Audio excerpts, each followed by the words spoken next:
So for the later window, we got two 7 o'clock games, two 7:30 games. So it's less of an interesting late window than it was in the midday window. But we got Florida, who's 3-6, showing number 7 Ole Miss, who's 9-1. Ole Miss here by 13.5 points on ESPN.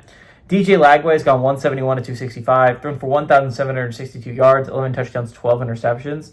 Jaden Baugh is at 149 carries for 747 yards and 5 touchdowns. And Vernell Brown III is at 33 catches for 473 yards.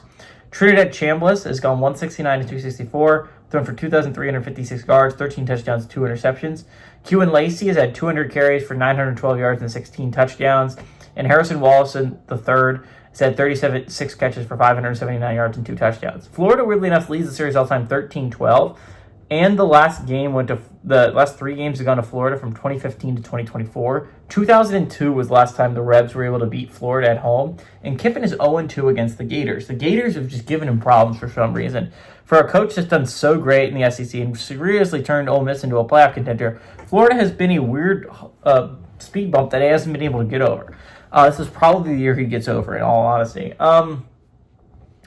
The Rebs, I would say if they win this game are a lock, but I don't know if I 100% believe that, right? Like, if they played a good team in their last game of the year, I would 100% believe that they could still lose that game, be 10-2, and go to the college football playoffs.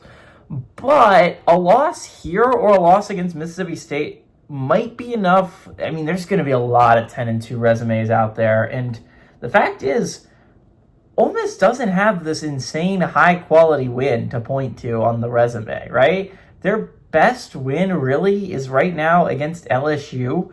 Again, Ole Miss doesn't have an insane win. No, it has a win against Oklahoma. I'm sorry. They have a very good win against Oklahoma. But that might not be enough to carry you to the college football playoffs if you lose a game to a really bad team. There's a benefit to having an easier schedule in the SEC, right? The only hard teams they really drew in the SEC that are going to have solid seasons are Oklahoma and Ole Miss. The second best team they beat is like an LSU, right? There's a benefit to that. The fact is you don't have to play any of the really hard teams. You were able to avoid a lot of them. But the problem with that is the downside of the schedule like that is if you lose a game, like a game to Florida or a game to Mississippi State, that might be enough to kick you out of the college football playoffs because your room for error is a lot less than if you played a whole bunch of good teams that had good wins on your resume.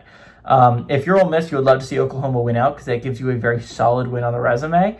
And you would like to not lose. Because, again, if you go 11-1, all of this is a moot point. You're going to have a great seeding. Right now, you're my 7 seed in the college football playoffs. In the college football playoff rankings, you were about 7-2. So, again, you're in a good spot if you're Ole Miss to still go to the college football playoffs. But you got to not lose you got to win out. Winning out is really important because if you lose a game, if you drop a game to a really bad Florida team, if you drop a game to a really bad Mississippi State team, that might be enough to get your ass kicked out of the college football playoffs. You do not have an insane amount of room for error. All that being said, I think the Gators are backed up against a wall. They had an awful game against Kentucky last week, but this is a game where you get eliminated from bowl game contention if you lose. And those teams normally fight like hell during that game, right? So you look at this, the Rebs, I think, are a very good football team. They've been way better than I thought they were going to be this year. They play a not great FCS, so basically a bye week before this. But I think the Gators give them a fight. Again, Kiffin has had problems with the Gators in the past. This Gator team isn't completely awful.